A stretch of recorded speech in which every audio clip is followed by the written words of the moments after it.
यस्य प्रसादाद् भगवत्प्रसाद यस्य प्रसादन्नगति कुतोऽपि दयां तपं त्रिशन्दां वन्दे गुरुस्य चरणारविन्दम् आजनलम्बितभुजौ कनुकावदतु संकीर्तनैकपितरौ कमलायताक्षौ विश्वम्भरौ जुगधर्मफलौ वन्दे जगत्प्रियकरुणोपतरौ नमोऽस्त्रिकालौ सत्याय जगन्नाथ सुताय सवित्राय सपुत्राय सकलत्ताय नमः वराहमिरविरमां मृगमदतिलकं कुन्दलाक्रन्दगण्डं कञ्जकङ्कं कण्ठं किमतुषभागमुखं साधारणस्तेनं श्यामं शान्तं त्रिभुवनगुरुविकरभूषितं भूषितं वैजयन्तं वन्दे वृन्दावनस्थं शिवतिशतव्रतं ब्रह्मगोपालभूषं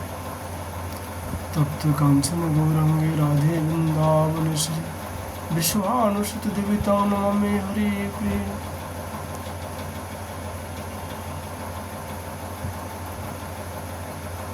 मूकं करोति वाचालं पङ्गुलं वैदगिरिं यत्कृपातं वन्दे परमानन्दमाधवम्।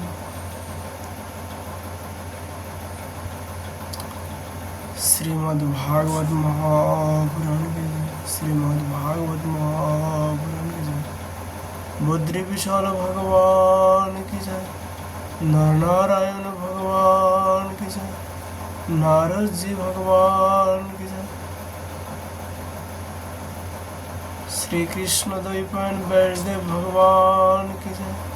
सुखदेव गोस्वामी जी की जय। परीक्षित जी महाराज की जय। सूत जी महाराज की जय। शनकादि ऋषियों की जय। श्रोता बिंदु की जय। भक्तो बिंदु की जय। श्री गुरु महाराज की जय। जय जय श्री राधेश्याम निताय गौर हरि बोल।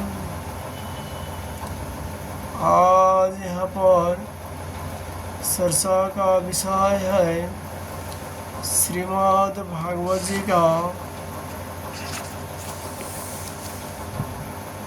41 अध्याय दशम स्कंद। श्री कृष्ण मथुरा जी में प्रवेश। श्री शुक उवाच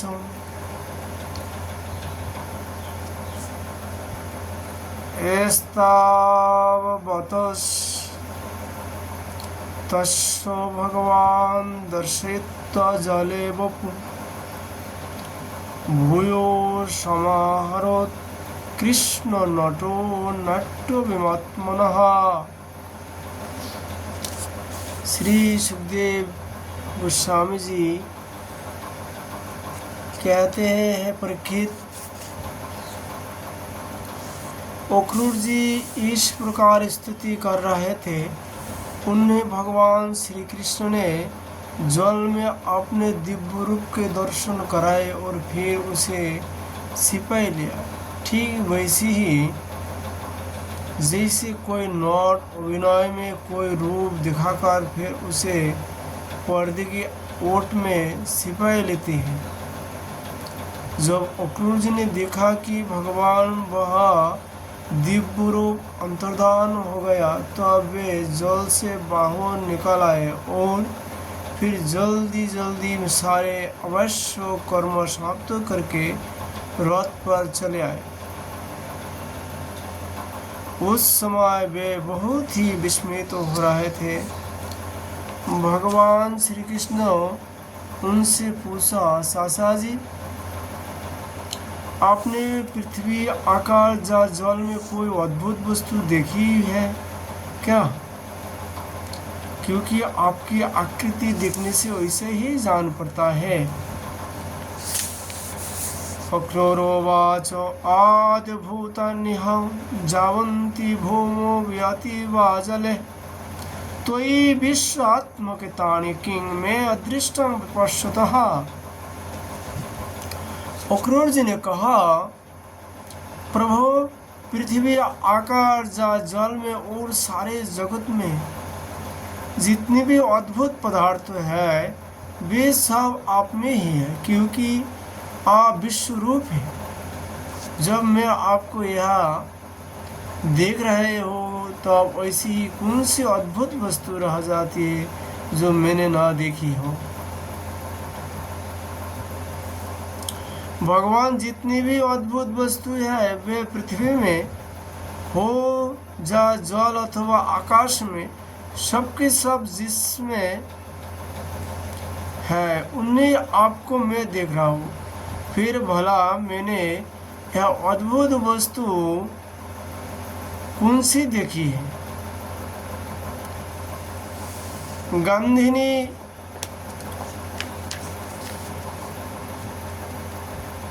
नंदन अक्रूर जी ने यह कहकर रथ हाँक दिया और भगवान श्री कृष्ण तथा बलराम जी को लेकर दिन ढलते ढलते वे मथुरापुरी जा पहुंचे। परीक्षित मार्ग में स्थान पे गांवों के लोग मिलने के लिए आते और भगवान श्री कृष्ण तथा बलराम जी को देखकर आनंदित मग्न हो जाते हैं। वे एक टक उनकी ओर देखने लगते, अपनी दृष्टि हटाए ना पाते। नंद बाबा आदि ब्रजवासी तो पहले से ही वहां पहुंच गए थे और मथुरापुरी के बाहरी भवन में रुककर उनकी प्रतीक्षा कर रहा था। उनके पास पहुंचकर जगदीश्वर भगवान श्री कृष्ण ने विनीत भाव से खड़े अक्रूर जी का हाथ अपने हाथ में लेकर मुस्कुराते हुए कहा, चाचा जी आप रथ लेकर पहले मथुरापुर में प्रवेश कीजिए और अपने घर जाइए। हम लोग पहले यहाँ उतर कर फिर नागौर देखने के लिए आएंगे। अक्रूर जी ने कहा, नाहं भवद भयं रहित प्रवेक्ष मथुरां प्रभो त्यक्तं नार्हसि मानाथ भक्तं ते भक्तवत्सलो। प्रभु आप दोनों के बिना मैं मथुरा में नहीं जा सकती। स्वामी मैं आपका भक्त हूँ, भक्त वत्सल। प्रभु आप मुझे मत छुइए। भगवान आइए चले। मेरे परम हितैषी और सच्चे शहीद भगवान आप बलराम जी, ग्वाल वालों तथा नंदराय जी आदि आत्मियों के साथ चलकर हमारा घर सनात कीजिए। हम गृहस्थ हैं, आप अपने चरण की धूलि से हमारा घर पवित्र कीजिए। आपके चरण की धोवन गंगा जल जा चरणामृत उसे अग्नि देवता पितर सब के सब तृप्ति हो जाते हैं। प्रभु आपके जुगाल चरणों को पखार कर महात्मा बोली ने वह जश प्राप्त किया जिसका गान संत पुरुष करते हैं। केवल जश ही नहीं, उनने पत्नियों औषधि तथा वह गति प्राप्त हुई जो अनन्य प्रेमी भक्तों को प्राप्त होती है। आपके चरणों दो गंगा जी ने तीनों लोग पवित्र कर दिए। सचमुच वे मूर्तिमान पवित्रता है।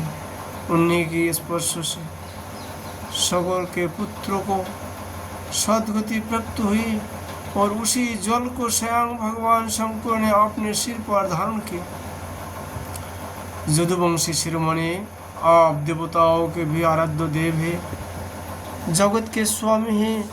आपके गुण और लीलाओं का श्रवण तथा कीर्तन बड़ा ही मंगलकारी है। उत्तम पुरुष आपके गुणों का कीर्तन करते करते तन्मय हो जाते हैं। नारायण मैं आपको नमस्कार करता हूँ। भगवानुवाच आयस्य भवतो गेहो मोहो मज्ज समान्वितो जदुचक्रदुहां हत्वा वितरेष्यं श्रीति प्रियम। भगवान जी ने कहा, चाचा जी, मैं दाऊ भैया के साथ आपके घर आऊँगा और पहले इस जदुवंशियों के द्रोही वंशों को मारकर तब अपने सभी शहीद स्वजनों का प्रयोग करूँगा। सोगोवाच एवं मुक्त भगवता शक्रुर विमान एवं पूरिं प्रविष्टं कंसाय कर्म वेदं गृहं जजौ। सुखदेव गोस्वामी जी राजा परीक्षित से कहा, परीक्षित, भगवान के इस प्रकार कहने पर अक्रूर जी कुछ अनमने से हो गए। उन्होंने पुरी में प्रवेश करके कंसों से श्री कृष्ण और बलराम के ले आने का समाचार निवेदन किया और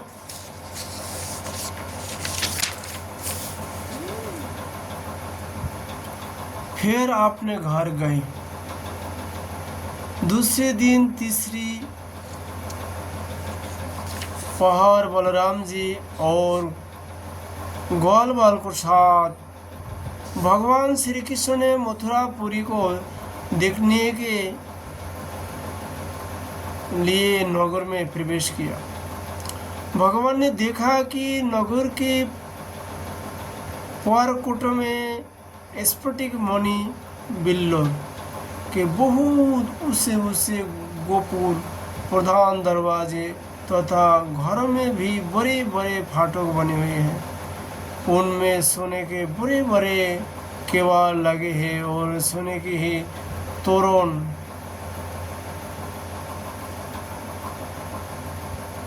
बाहरी दरवाजे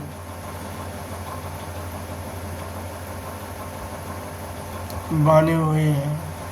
नगर के चारों ओर तांबे और पीतल की चार दीवारी बनी हुई है। खाई के कारण और कहीं से उस नगर में प्रवेश करना बहुत कठिन है। स्थान स्थान पर सुंदर सुंदर उद्यान और रमणीय उपवन केवल स्त्रियों के उपयोग में आने वाले बगीचे शोभायमान है। सुवर्णों से सजे हुए चौराहे, धनियों के महल, उनके साथ के बगीचे, कारीगरों के बैठने के स्थान, प्रजा वर्गों के सभा भवन, टाउन हॉल और साधारण लोग के निवास गृह नगर की शोभा बढ़ा रहा है। वैदुज्य हीरे, स्फटिक, बिल्लोर, नीलम, मूंगे, मोती और पन्ने आदि से जड़े हुए सज्जे, चबूतरे, झरोखे एवं फर्श आदि जगमगा रहा है। उन पर बैठे हुए कबूतर, मोर आदि पक्षी भांति भांति की बोली बोल रहे हैं। सड़क, बाजार, गली और चौराहा पर खूब शिक्राब किया गया है। स्थान स्थान पर फूलों के गजरे, जवारे, चौके, अंकुर, खील और चावल बिखरे हुए हैं। घर के दरवाजे पर दही, चंदन आदि से सरसित जल से भरे हुए कलश रखे हैं और वे फूल, दीपक, नई नई कपोल फल सहित केले और सुपारी के वृक्ष छोटी छोटी झंडियों और रेशमी वस्त्रों से भली भांति सजाए हुए हैं। सुखदेव जी कहते, परीक्षित, वसुदेव नंदन भगवान श्री कृष्ण और बलराम जी ने ग्वाल बाल को साथ राजपथ से मथुरा नगरी में प्रवेश किया। उस समय नगर की नारियां बड़ी उत्सुकता से उन्हें देखने के लिए झटपट उठरियों पर चढ़ गई और छत पर चले गए। किसी किसी ने जल्दी के कारण अपने वस्त्र और गहने उल्टे पहन लिए किसी ने भूल से कुंडल, कंकन आदि जोर से पहने जाने वाले आभूषण में से एक ही पहना और चल पड़ी। कोई एक ही कान में पत्रों नामक आभूषण धारण कर पाई थी, तो किसी ने एक ही पाव में पायजे पहन रखा था। कोई एक ही आँख में अंजन आस पाई थी और दूसरी में बिना आज ही चल पड़ी। कोई रमणिया तो भोजन कर रही थी, वे हाथ का कोर फेंक कर चल पड़ी। सबका मन उत्साह और आनंद से भर रहा था। कोई कोई उबटन लगवा रही थी, वे बिना स्नान किए ही दौड़ पड़ी। जो सो रही थी वे कोलाहल सुनकर उठ खड़ी हुई और उसी अवस्था में दौड़ चली। जो माताएं बच्चे को दूध पिला रही थी, वे उन्हें गोद से हटाकर भगवान श्री कृष्ण को देखने के लिए ही चल पड़ी। कमल नयन भगवान श्री कृष्ण मद वाले गजराज के समान बड़ी ही मस्ती से चल रहे थे। उन्होंने लक्ष्मी जी को भी आनंदित करने वाले अपने श्याम सुंदर विग्रह से नगर नारियों को नेत्रों को बड़ा आनंद दिया और अपने विलासपूर्ण प्रगल्भ हंसी तथा प्रेम भरी सिद्धवन से उनकी मन चुराई ली। मथुरा की स्त्रियां बहुत दिन से भगवान श्री कृष्ण की अद्भुत लीलाएं सुनती आ रहे थे। उनके चित्त चिरकाल से श्री कृष्ण के लिए चंचल व्याकुल हो रहे थे। आज उन्हें देखा। भगवान श्री कृष्ण ने भी अपने प्रेम भरे चितवान और मंद मुस्कान सुधा से शीश कर उनका सम्मान किया। परीक्षित उन स्त्रियों ने नेत्रों के द्वारा भगवान को अपने हृदय में ले लिया। उनके आनंदमय स्वरूप का आलिंगन किया। उनका शरीर पुलकित हो गया और बहुत दिनों की विरह व्यथा शांत हो गई। मथुरा की नारियां अपने अपने महलों की अटरियों पर चढ़कर बलराम और श्री कृष्ण पर पुष्प की वर्षा करने लगी। उस समय उन स्त्रियों के मुख कमल प्रेम के आवेग से खेल रहे थे। ब्राह्मण, क्षत्रिय, वैश्य स्थान स्थान पर दही, अखा जल से भरे पात्र, फूलों के हार, चंदन और बेट की सामग्री से आनंद मग्न होकर भगवान श्री कृष्ण और बलराम जी को पूजा की।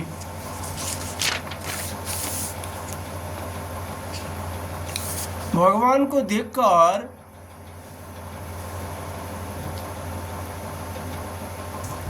सभी पूर्ववासी आपस में कहने लगे, धन्य है, धन्य है। गोपियों ने वैसी कौन सी महान तपस्या की है जिसके कारण वे मनुष्य मात्रों को परमानंद देने वाले इन दोनों मनोहर किशोरों को देखती रहती थी। उसी समय भगवान श्री कृष्ण ने देखा कि एक धोबी जो कपड़े रंगने का भी काम करता था उनके ओर आ रहा है। भगवान श्री कृष्ण ने उससे धुले हुए उत्तम उत्तम कपड़े मांगे। भगवान ने कहा, देज्जवयो समचिंतन वशंसी चारहतु भविष्यति परं श्रेयो दस्तुस्ते नात्रं संशय। भाई, तुम हमें वैसा वस्त्र दो जो हमारे शरीर में पूरे आ जाए। वास्तव में हम लोग उन वस्त्रों के अधिकारी हैं। जो इसमें संदेह नहीं है कि यदि तुम हम लोगों को वस्त्र दोगे तो तुम्हारा परम कल्याण होगा। सुखदेव गोस्वामी जी कहते हैं, परीक्षित, भगवान सर्वत्र परिपूर्ण है। सब कुछ उन्हें का है, फिर भी उन्होंने इस प्रकार मांगने की लीला की, परंतु वह मूर्ख राजा कंस का सेवक होने के कारण मदवाला हो रहा था। भगवान की वस्तु भगवान को देना तो दूर रहा, उसने क्रोध में भरकर आक्षेप करते हुए कहा, ईदृशन्नेवं वशंसि नित्यं गिरिवनेश्वरः परिधत्तं किमुद्वृत्ता राजदिर्वन्नो विप्सुत। तुम लोग रहते हो सदा पहाड़ और जंगल में, क्या वह वैसे ही वस्त्रों पहनते थे? तुम लोग बहुत उद्दंडी हो गए हो, तभी तो वैसे बर कर बात करते हो। अब तुम में राजा का धन लूटने की इच्छा हुई है। अरे मूर्ख, जाओ, भाग जाओ। यदि तुम दिन जाने की इच्छा हो तो फिर इस तरह मत मांगना। राज कर्मचारी तुम्हारे जैसे उच्छृंखलों को कैद कर लेंगे, मार डालते हैं और जो कुछ उनके पास होता है छीन लेते हैं। जब बहुत धोबी इस प्रकार बहुत कुछ बहक कर बातें करने लगा, तो भगवान श्री कृष्ण ने तनिक कुपित होकर उसे एक तमाचा जमाया और उसका सिर धर्म से धड़ से नीचे जा गिरा।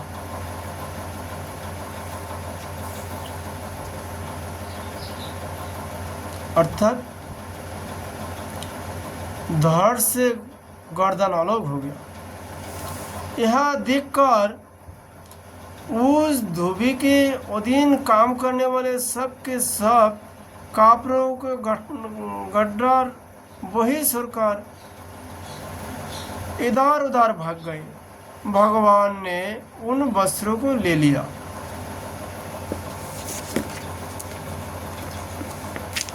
भगवान श्री कृष्ण और बलराम जी ने मन ही मन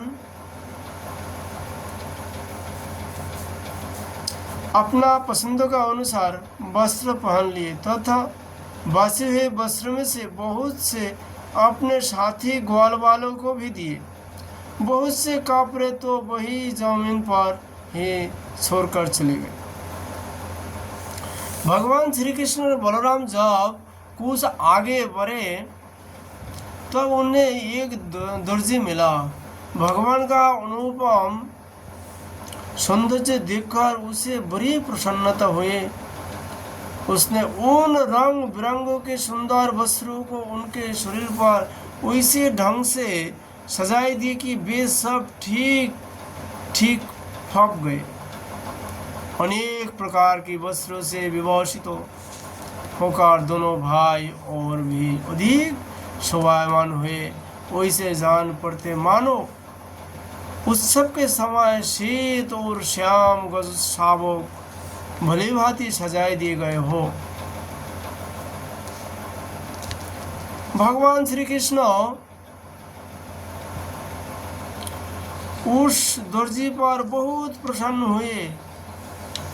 उन्होंने उसे इस लोक में भरपूर धन संपत्ति बाल और आदमी अपनी स्मृति और दूर तक देखने के सुनने के आदि की इंद्रियों और संबंधी शक्तियाँ दी और मृत्यु के बाद में लिए बात के लिए अपने सर्व मुख्य भी दे दिया।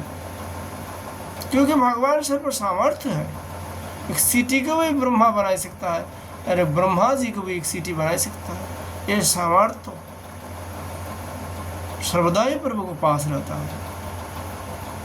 इसके बाद भगवान श्री कृष्ण सुदामा माली के घर गए। दोनों भाइयों को देखते ही सुदामा उठ खड़ा हुआ और पृथ्वी पर सिर रख कर उन्हें प्रणाम किया। फिर उनको आसन पर बैठाकर उनके पाप पखरे, हाथ धुलाए और तदंतर ग्वाल बालकों सहित सबको फूलों को हार, पान, चंदन आदि सामग्री से विधि पूर्वक पूजा की। इसके पश्चात उसने प्रार्थना की, प्रभु आप दोनों के शुभ आगमन से हमारा जन्म सफल हो गया, हमारा कुल पवित्र हो गया।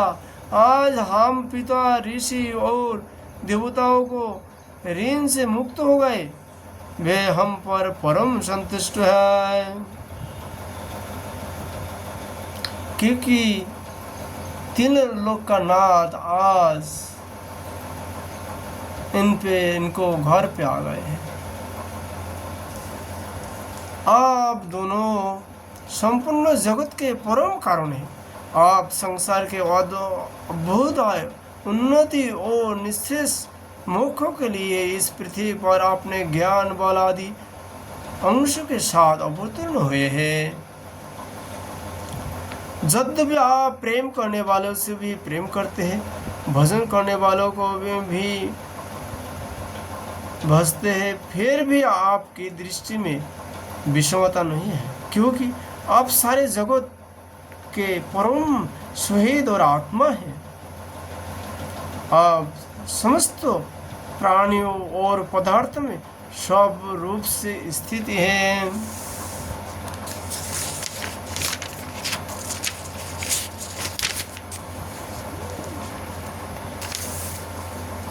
मैं आपका दास हूँ। आप दोनों मुझे आज्ञा दीजिए कि मैं आप लोगों की क्या सेवा करूं। भगवान शिव पर आपका यह बहुत बड़ा अनुग्रह है, पूर्ण कृपा प्रसाद है कि आप उसे आज्ञा देकर किसी कार्य में नियुक्त करते हैं। राजेंद्र, सुदामा माली ने इस प्रकार प्रार्थना करने के बाद भगवान का अभिप्राय जानकर बड़े प्रेम और आनंद से भरकर अत्यंत सुंदर सुंदर तथा सुगंधित पुष्पों से गुथे हुए हार उन्हें पहनाए। जब ग्वालवाल और बलराम जी के साथ भगवान श्री कृष्ण उन सुंदर सुंदर मालाओं से अलंकृत हो चुके, तब उन वरदायक प्रभु ने प्रसन्न होकर विनीत और शरणागत सुदामा को श्रेष्ठ वर दिया। सुदामा मालिनी के उनसे यही वर मांगा कि सुदामा मालिनी ने भगवान से यही वर मांगा कि प्रभु आप ही समस्त प्राणियों के आत्मा है, सर्वस्वरूप आपके चरण में मेरी अविचल भक्ति हो, आपके भक्तों से मेरा सौहार्द मित्र का संबंध हो और समस्त प्राणियों के प्रति अहेतु दया का भावना बना रहे, किसी के प्रति हिंसा देश नहीं हो, समुदृष्टि हो, सभी प्राणी आपका ही स्वरूप मान के सबका मन मान प्रणाम करो, ऐसे मेरे सदा बनी रहे।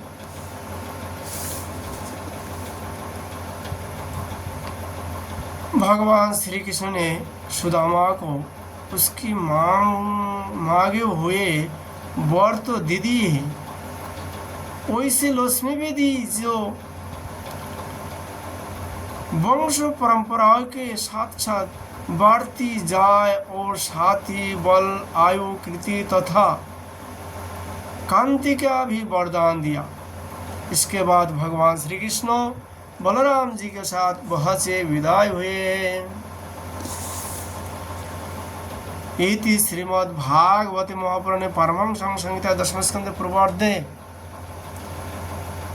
पूर्व प्रवेश नामक 31 अध्यायों अर्थात 41 अध्यायों आज हम लोग श्रीमद् भागवत जी का चर्चा यह विश्राम करता हूँ। राधा माधव जी का कृपा होने पर फिर हम लोग राधा माधव जी का लीलाओं का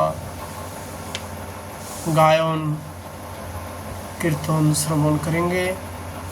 राधे राधे।